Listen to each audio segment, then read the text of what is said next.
Okay, so today we're going to talk about a few more gas laws, and two of the gas laws that we'll talk about today. The first one is called the combined gas law, and the second one is called the ideal gas law. So if you pull out your notes and flip to the second page, the back side there, we have at the bottom the combined gas law boxes. And here's essentially what we know. So it's kind of the combined gas law is saying if I have all of these temperature, pressure, and volume relationships, basically I can combine all of those into one equation. So if I'm not really holding anything constant out of the pressure, volume, and temperature, then I can put those all together in an equation. But in order for this to work, there is one thing that has to be constant, and that's the actual number of particles that I put into the box. So if we think about it a little bit, if I'm keeping the number of particles constant, then I know I can manipulate pressure, volume, and temp, because if I change the number of particles, like if I let some out, that'll affect the pressure, which then will affect temperature, and that'll probably affect what the volume's going to do or will need to do. If I add in particles, that'll again affect pressure and temperature. So for this law to work and this equation to work, I want to make sure that the moles of the gas or the number of particles I have are constant. And that the number of moles we're not going to worry about as far as a variable in this equation, obviously, since it's a constant. The ideal gas law will deal with that a little more. So here's the combined gas law, and it should look like, if you kind of cover up the bottom and ignore the temperatures, there's Boyle's law on the top, and temperature and pressure and volume and temperature we know are directly related. And in Charles' law and Gay-Lussac's law, we had temperature on the bottom there. So this is the combined gas law. Essentially, it's the same setup for solving. You just have a few more pieces of information to deal with. So let's look at an example.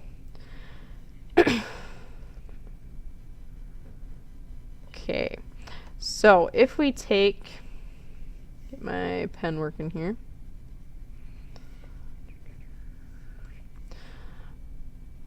All right, if we go ahead and look at this problem, first thing that I like to do is underline and kind of highlight the different pieces of information so I can kind of keep track of where things are as I read. So when we start reading, we have a gas at 110 kilopascals, kPa. So there is my first pressure, and it's at 30 degrees Celsius, so there's my first temperature. Fills the container with a volume of 2 liters, so there's the first volume. If the temperature is raised to 80 degrees Celsius, temperature number 2, the pressure is increased to 440 kilopascals, so there's the second pressure. What is the new volume? So we're interested in how did the volume change when I messed with temperature and pressure. Now, this just takes plugging and chugging the numbers, and we want to make sure we take and still keep temperature in degrees Kelvin. So to do that, to convert from Celsius, remember we've got the 273 plus the degrees C, whatever you have. So as far as the facts of the law, you want to make sure you wrote down what was on the previous slide. So moles are constant. I would stick this guy in there so you can remember, hey, I've got to switch Celsius to Kelvin. And then for the equation, obviously we have this. So P1V1 over T1 equals P2V2 over T2. So plugging in the numbers, we have 110 kilopascals for P1 times a volume of 2 liters over, my first temperature was 30 degrees, so switching that to Kelvin will give me 303 degrees. And then the rest of my numbers, the other temp I had was 80 degrees. So adding 273 to that, and we get 353 degrees Kelvin, and then I have my pressure and volume on the top. The second pressure was 440, okay, right here, and I don't know the second volume, so you can call that V2 or X, whatever you want. As far as multiplying this, if you want, there's a lot of different ways to do it. As long as mathematically you're doing legal things, that's fine. So what I do is I typically multiply the stuff on top here. So 2 times 210 is 220 over 303. And that's going to equal 440 V2 over 353. And then I like to cross multiply. So we've got 220 times 353. And if we do that, we'll get 77,660 on the one side of my equation. And on the other side, if I take 303 times 440, I should get 133,320, I believe. But I'm going to double check that. I think, yeah, no, that should be right. Yeah. Okay. And that's times V2. Okay, and then we just divide both sides by 133,320. So I'm going to bring my work up here where I've got a little more room and write my final answer.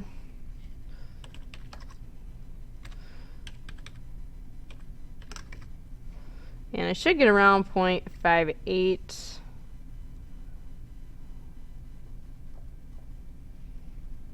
And that's a volume, and if I look back at my problem, volume was in liters. So my new volume, after just messing with pressure and temperature, should be this. So that's the combined gas law. Okay, same type of thing, just a few more numbers to mess with. All right, let's go ahead and look at the ideal gas law. So first, before we do that, this is flipping to the third page of your notes. We kind of have to talk about what is an ideal gas. So pretty much for the ideal gas law, that's saying we have like a perfect situation or a perfect gas. Okay. Now in real life, obviously things aren't perfect and don't work ideally or exactly. So those types of gases are then called a real gas. So basically, how does the gas actually function in real life? We have to kind of think about that. So as far as an ideal gas, ideal gases usually fit all of the assumptions of the kinetic molecular theory, which that just said gas particles are super excited. There's no forces of attraction. They're constantly moving. And some of those things will be true for real gases, but the thing that is not necessarily true for a real gas is the fact that there's no attraction. No attractive forces present. So gases that would not have an attractive force are those like a noble gas because they don't react with anything. And they'll show that over a very large temperature and pressure range. So I can change things up a lot and noble gases will still behave exactly like they should. There's no attractive forces there. Other types of gases that are made up of nonpolar type compounds, for example, like nitrogen gas is nitrogen bonded to itself, hydrogen gas, which is hydrogen bonded to itself. Those are all nonpolar bonds, so we don't really get many attractions between those things, if any at all. So those are ideal gases. Okay, and what I would like you to do on your notes, you have a place to write the definition. Okay. And that's this up here. It's hypothetical situation, fits all assumptions of the KMT, or kinetic molecular theory.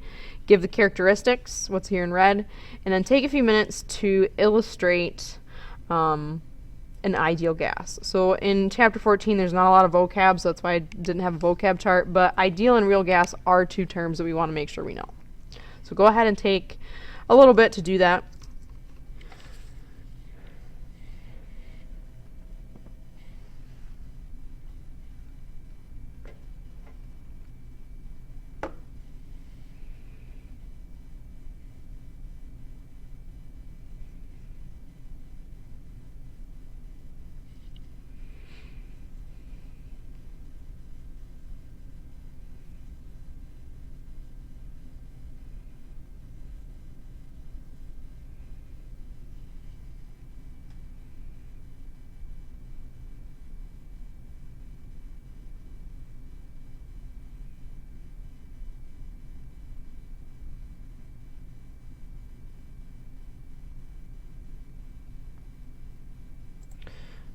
All right, let's look at a real gas then. So real gases are kind of the rebels a little bit. It's basically like, ideally this should happen, but this is real life, so I'm going to have some exceptions.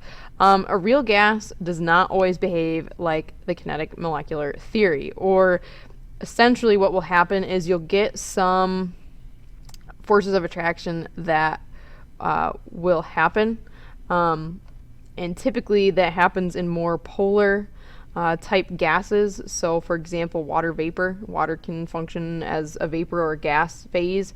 So water is definitely polar, so the vapor will still be polar. Okay.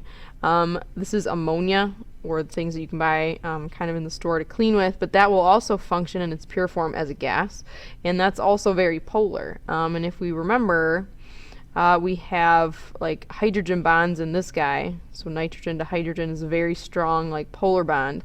And water is obviously a polar molecule. We've talked about that a few times.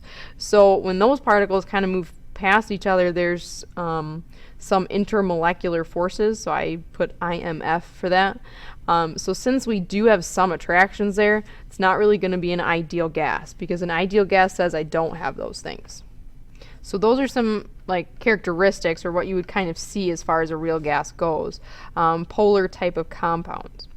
Now, what makes that happen? Well, real gases typically, if I have a really high pressure and a really low temperature, it will cause different things to happen. So if I have high pressure, the particles will come together obviously a bit more, and since they're a little bit attracted, we get some things going on there that normally wouldn't happen if we didn't have those attractive forces.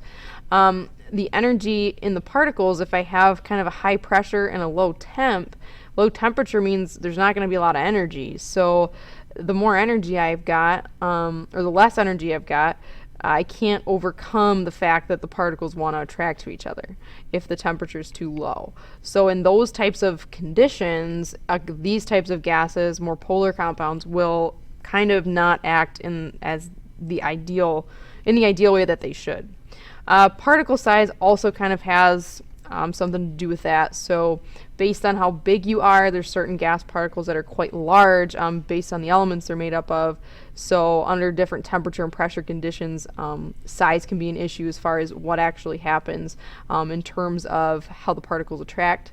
So if I have really big molecules or really big particles, then they're going to bump into each other more, and if they're already kind of attracted to each other, then, not being attracted to each other flies out the window, and that doesn't really happen. We get some attractions. So those are real gases, okay? Go ahead and take a moment to illustrate that on your notes. Make sure you've got the definition, some of these characteristics, and illustrate that. I'm going to stop this video because when we get to the next 2 boxes on your notes, the video is going to run short and it'll stop at an awkward spot. So go ahead and illustrate that, and then we can get the next video up and running.